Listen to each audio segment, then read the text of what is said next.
Hello, everybody. This is Joseph P. Farrell with news and views from the Nefarium on Thursday, June 13th, 2019. And if you've been following the news about the attacks in the Persian Gulf, the Nefarium has been very busy. We're going to talk about that today. I have some suspicions about who may ultimately be behind it. I'm linking an article from that's been covering this story from Australia because I think it's a pretty good overview of things about of what we know about this incident. It's fairly comprehensive, up to date. So that's the article I've linked, but I'm also linking two other articles. One concerning Governor of Florida, Ron DeSantis, taking his cabinet to Israel to meet, and then the other is his recent bill in Florida outlawing any speech that criticizes Israel or the influence of Zionist views within the American culture. All right, which of course is a violation of free speech. But we're going to get back to that. Now, before we get into all of this today, I want to thank everybody for being patient about the vid chats. I have a vid chat makeup vid chat scheduled for tomorrow. That's the late vid chat. Will be starting about 6:30. I'll be in there early as always, just for some pre-chat banter and conversation. So I'll probably be in there no later, I would say, than 4 in the afternoon, U.S. Central Time. So thank you. And again, I want to alert everybody that there are predictions that storms may move back into the area. Supposedly, they won't be as severe as they were supposed to have been last week. So I'm going to go ahead and schedule the vid chat for tomorrow, with the caveat that the weather may get bad and I may have to leave right in the middle of the vid chat. Anyway, let's get on to the story about these attacks in the Persian Gulf. Two tankers have been hit. One is a Norwegian registry and the other is a Japanese-owned tanker that appear to have been attacked either by torpedoes or mines. All right. And the headline of this article is U.S. blames Iran for suspected tanker attacks. This was run in Australia, dated June 14th, which of course is the date there right now. It appeared at 5:47 local time in Australia, and I want to read quite a few paragraphs from this article and then give you what I suspect may be going on here.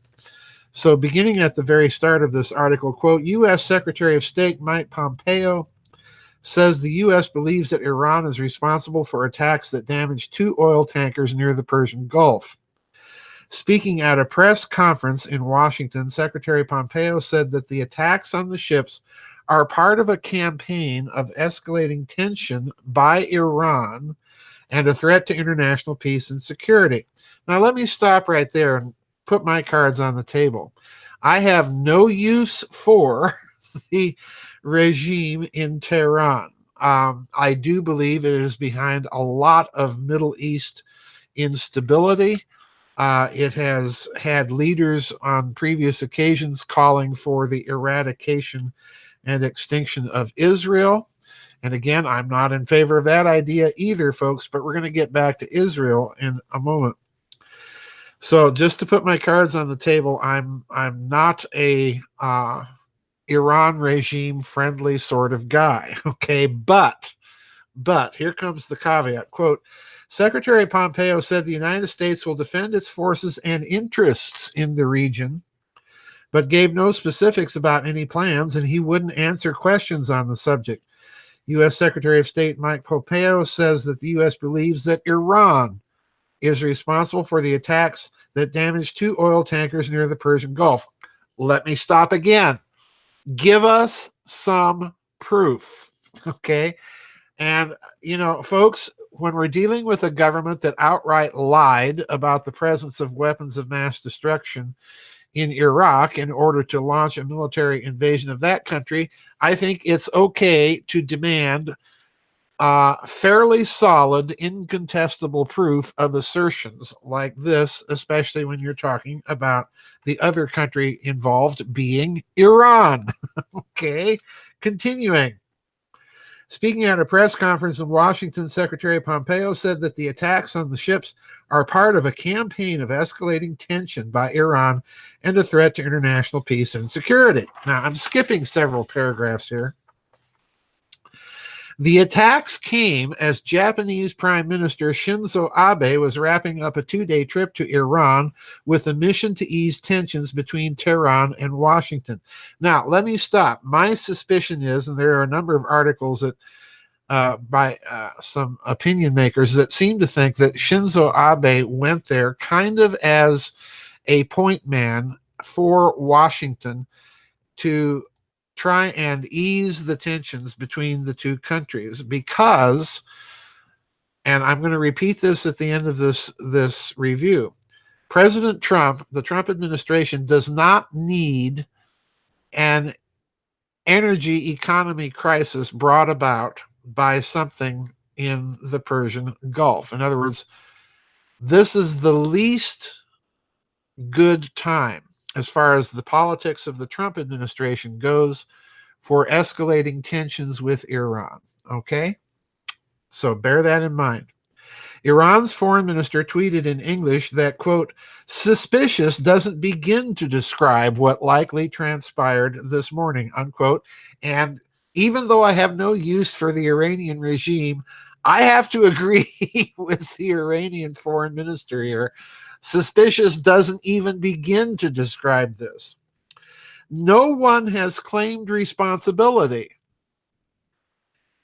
or explained how the tankers were attacked. In other words, we're still guessing that it may have been mines or torpedoes. It may have been sabotage. It may have been frogmen special forces. We don't know. The U.S. Navy said it was assisting the tankers in the Gulf of Oman. A U.S. Navy spokesman said, quote, we are aware of the reported attack on tankers in the Gulf of Oman, unquote, and said this in a statement from the Fifth Fleet based in Bahrain. U.S. naval forces in the region received 2 separate distress calls at 6:12 a.m. local time and a second one at 7 a.m., the statement said. U.S. Navy ships are in the area and rendering assistance.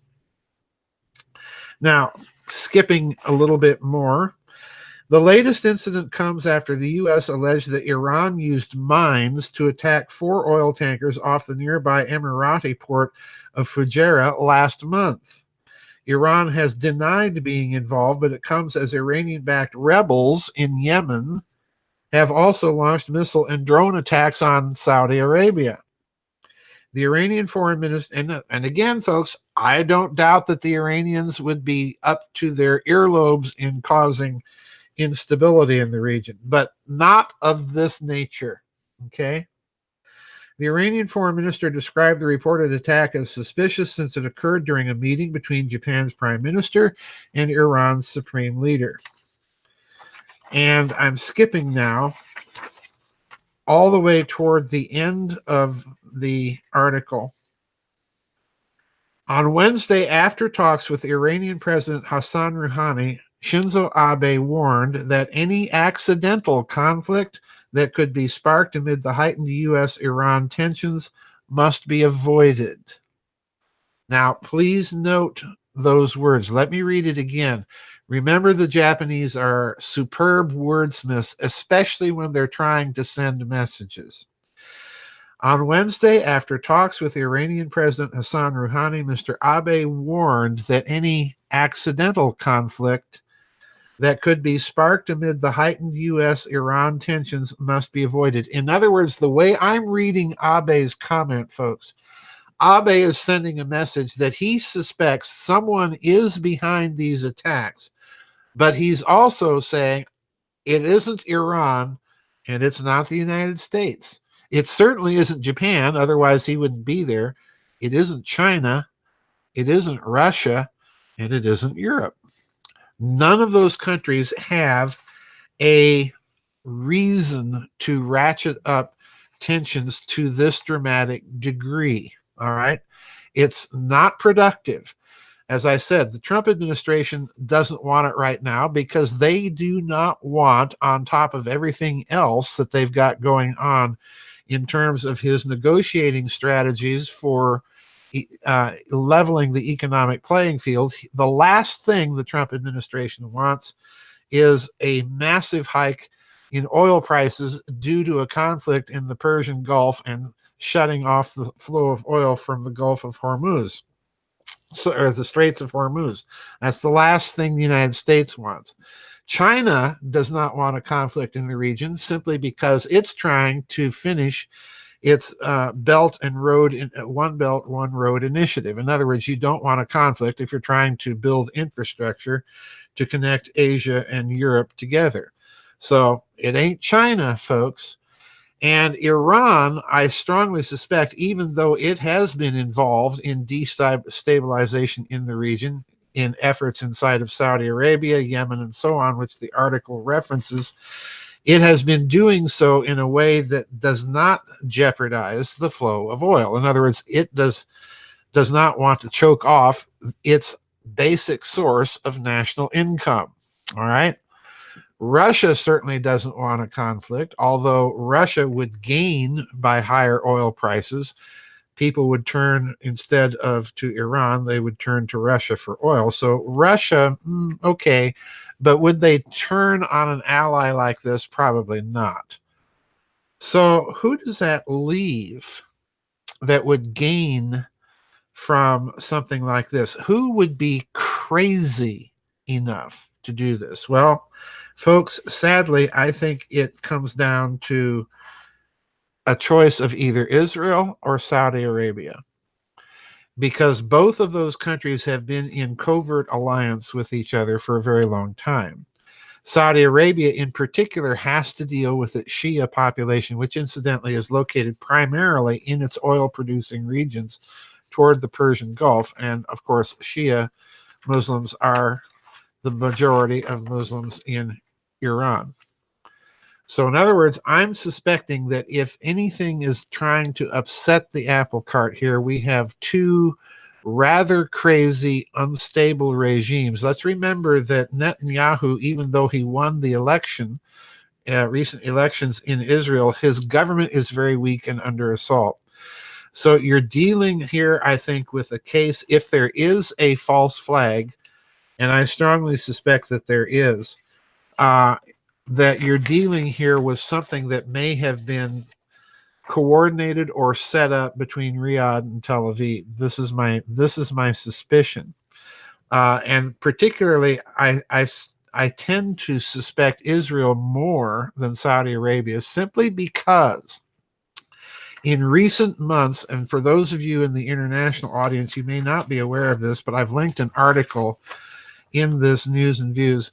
In recent months, various states in the United States have passed laws basically outlawing any criticism of Israel. All right. And this, the craziest thing, and Catherine Fitz brought this to my attention the last time that she was here on a visit, this has even hit Orthodox Jewish rabbis who, of course, don't believe in Zionism. All right. In other words, they don't accept Israel as a legitimate fulfillment of their understanding of biblical prophecy about the restoration of Israel. So even Orthodox Jewish rabbis have been hit by some of these claims. But in this country, you have a number of states that have passed these laws. Texas has been one of them. Florida has been another. That it's basically outlawed to criticize anything or to maintain that there has been any sort of conspiratorial action on the part of Zionist forces within Israel or this country, and so on and so forth. So basically, it's an assault on free speech. So I suspect that those campaigns were actually launched because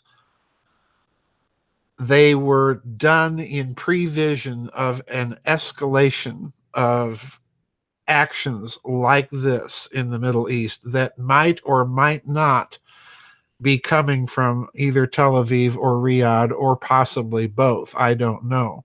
But this is my suspicion, because Iran has nothing to gain by this type of action. China certainly doesn't. Russia doesn't. We certainly don't.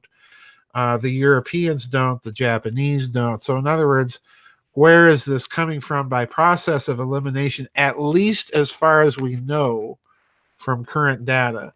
By the process of elimination, I'm thinking that this action is coming from the other uh, regional powers, and that leaves us essentially with Saudi Arabia and Israel. So lots to watch here. That's all speculation. That may change in the future as more data becomes available about this attack. But again, I would be very suspicious about anything coming from this country. I would want to see data coming from every party involved and then let people connect dots and make up their own mind. But definitely something to watch here, folks. This is a very, very bad developing situation. Now, again, don't forget tomorrow we do have the makeup vid chat. That's the late one. I'm going to start it early at 6:30 simply because we had some questions that I held from last week, and we're getting questions from this week. I may start it even earlier than that. I haven't looked at the amount of questions yet. So once I get started doing that tomorrow and printing things off, I may decide to go ahead and start it early. Cross your fingers that we are not going to get hit with bad weather tomorrow and we'll be able to get through the vid chat. Okay.